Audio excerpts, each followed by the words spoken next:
Badan usaha terbagi menjadi dua. Yang pertama, badan usaha milik negara. Yang kedua, badan usaha milik swasta. Bentuk-bentuk badan usaha milik negara terdiri dari perusahaan jawatan atau perjan, perusahaan umum atau perum, perusahaan perseroan atau persero, badan usaha milik daerah atau BUMD.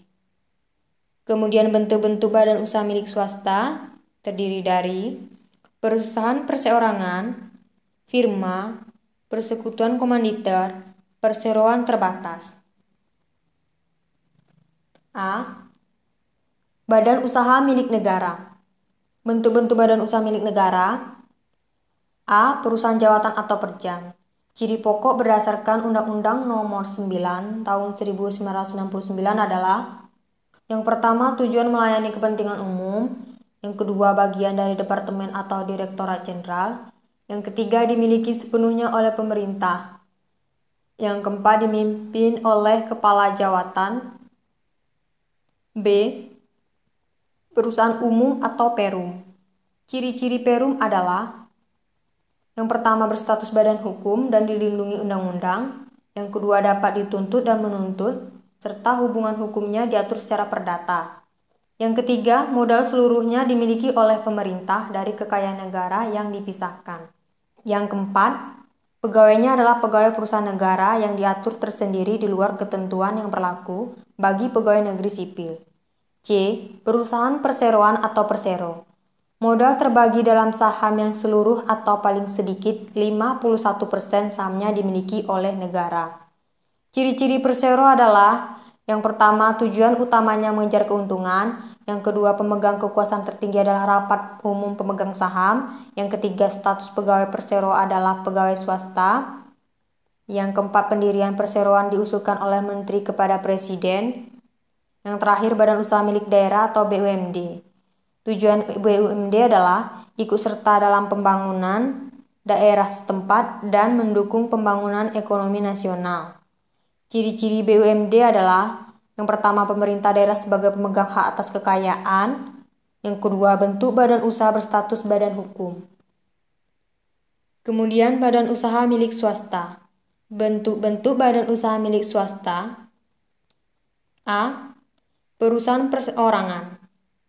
Perusahaan perorangan adalah badan usaha yang didirikan, dimodali, dan dikelola oleh satu orang.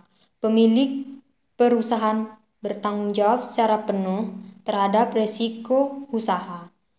Kelemahan perusahaan perorangan antara lain: yang pertama, kesulitan dalam manajemen. Yang kedua, kegiatan usaha dipegang sendiri oleh pemilik. Yang ketiga, sumber modal jumlahnya kecil. Yang keempat, tanggung jawab pemilik tidak terbatas. B. Firma adalah badan usaha yang didirikan oleh dua orang atau lebih. Keunggulan firma adalah: yang pertama, prosedur pendirian modal mudah. Yang kedua, kemampuan finansial lebih besar. Yang ketiga, keputusan diambil bersama. Yang keempat, status hukum jelas. Firma memiliki kelemahan antara lain: yang pertama adalah tanggung jawab tak terbatas. Yang kedua, rawan konflik internal. Yang ketiga, kontinuitas firma kurang terjamin. C. Persekutuan komanditer. Pada persekutuan ini terdapat sekutu aktif atau komplementer dan sekutu pasif atau komanditer. Sekutu aktif bertanggung jawab penuh dengan seluruh kekayaan terhadap utang-utang perusahaan. Sekutu pasif hanya bertanggung jawab sebatas modal yang disetorkan. Keunggulan persekutuan komanditer: yang pertama, pendiriannya mudah. Yang kedua, modal yang dikumpulkan banyak. Yang ketiga, kesempatan ekspansi lebih besar. Yang keempat, manajemen dapat diverifikasikan.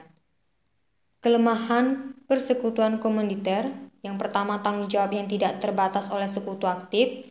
Yang kedua, kelangsungan hidup perusahaan kurang terjamin. Yang ketiga, sukar untuk menarik kembali investasinya.